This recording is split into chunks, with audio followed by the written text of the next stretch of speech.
For more on the land reform, I spoke with Lynsey Chutel, a journalist at Quartz, and I began by asking her what's driving the need for such a reform in South Africa right now. So for South Africa, land reform is a particularly emotional topic because it goes back to the country's past, particularly our post-colonial and apartheid past.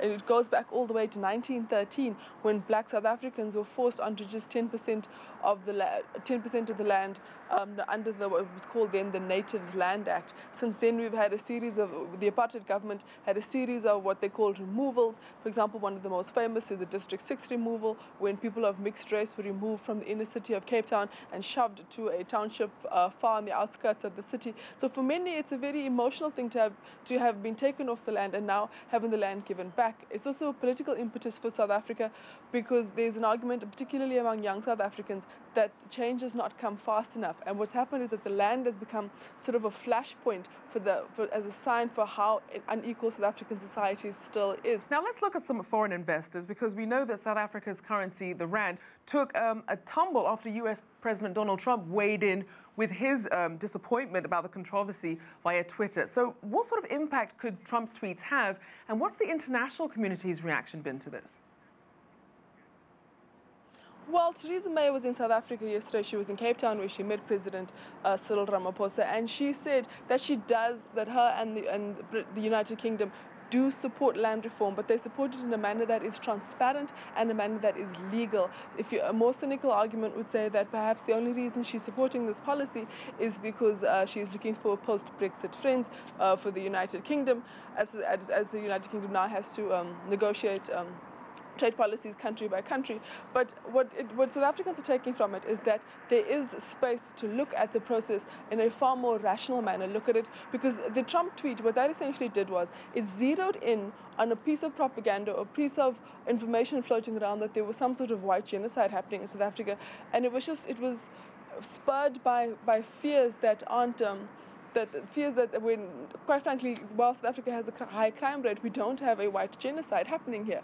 And so now South Africa has to, in a very serious way, all this time, these websites have just been on the internet lurking. Now all of a sudden the president has to respond to another head of state questioning whether there is a real problem here in the country. So that, of course, really forces investors to question what exactly is going on in South Africa because of all the misinformation. But at the same time, South Africa is going through a very laborious process, and I think that is satisfying international investors, where there's been a committee appointed. The committee is traveling from province to province.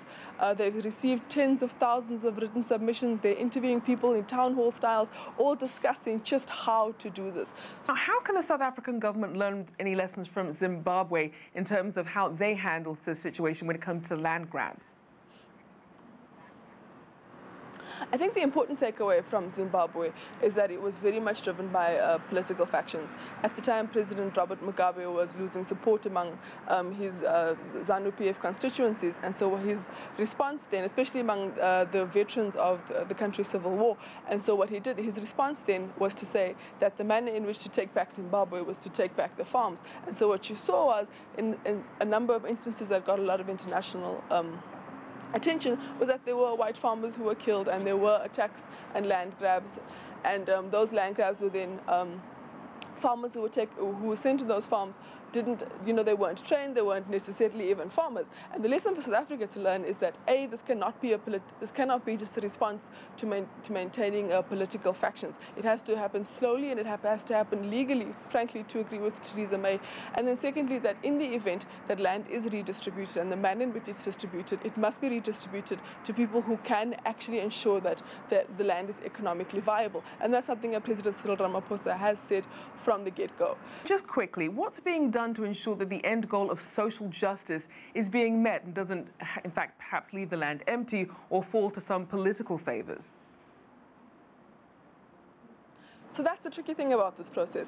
There are no real fast and easy answers, and I think that's why the Trump tweet just seemed to throw the whole process over, because what's happening in a true South African fashion is that you're having a long discussion. So it's important to remember that South Africa's post-apartheid constitution has always allowed for compensation for land redistribution, and that was directly put there so that those injustices could be could be met from the apartheid era. But the problem is, in the last 20 years, to be honest, is how exactly are you going to redistribute that land without disrupting the economy?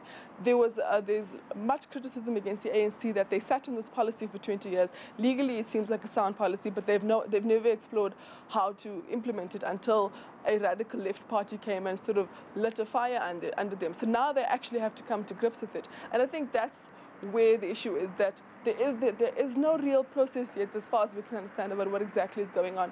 For now, it's just a really long discussion about what's happening.